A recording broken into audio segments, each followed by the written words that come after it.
Baby নামো এখানে।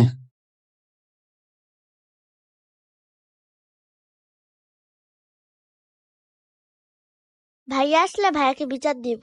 আরে নয়ন, এটাই তুই ফকিন্নি মেয়েটা, যে মেয়েটা তোমার গাড়ি হাতাহাতি করছো, ও এখানে কি করতেছে? ও কি তোমার বোনের স্কুলে পড়াশোনা করে নাকি? আরে কি বলতেছো ফকিন্নি মানে? হ্যাঁ, এইটাই ওই ফকিন্নি মেয়েটা যাকে আমি রাস্তার ভিতরে অপমান করছিলাম। ভাইয়া চুপ বললো না। ও বুঝতে পারছি, এটাই সেই মেয়েটা। আচ্ছা ঠিক আছে, এই তোমার ফ্যামিলি কথা, ফ্যামিলি আসে নাই? না ভাইয়া আমার ফ্যামিলি নাই, আমি এতিম। আরে ওর দিকে ফ্যামিলিও নেই, তার মানে ও একটা এতিম মেয়ে। এই তুই পড়াশোনা করছ কেন? তুই মানুষের বাসায় বান্দিগিরি করতে পারছ না? আপু আমি পড়াশোনা করি এজন্যই, কারণ আমি আমার বাবার অনেক বড় একটা স্বপ্ন পূরণ করব। ফকিন্নির বাবার আবার স্বপ্ন? এই তোর বাবা তোকে নিয়ে কি স্বপ্ন দেখছে? তোকে কি মহারানী বানাবে?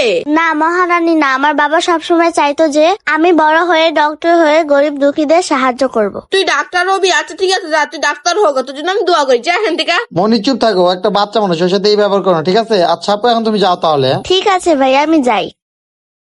নয়ন, অনেকক্ষণ ধরে আমরা ওয়েট করতেছি, তোমার বোন কখন আসবে? আর স্কুলে গেরো তারা মেরে দিয়েছে। হ্যাঁ আসবে, মনে হয় ভিতরে কোন ক্লাস করতেছে। শোনো, আমি তোমাকে এখানে কি কারণে আনছি, আমার বোনের নামে সব সম্পত্তি আব্বা লিখে দিয়ে গেছে, এবং দলিলে কি লেখা আছে জানো? আমার বোনের 18 বছর না হলে আমি কোনো সম্পত্তির ভাগ পাবো না, কিন্তু আমি খাওয়া দাওয়া করতে পারবো, চলতে পারবো। এই বাইকটা কিন্তু আমার বোনই কিনে দিছে, জানো তুমি? কি, এই বাইকটা ওর বোন কিনে দিছে? তার মানে আমাকে তো অনেক কিছু দিব ওর বোন। ওর টাকা না দিলে আমি বাইকটা কিনতে পারতাম না। যাই হোক, আমার বাবা বলছে ওকে মানুষ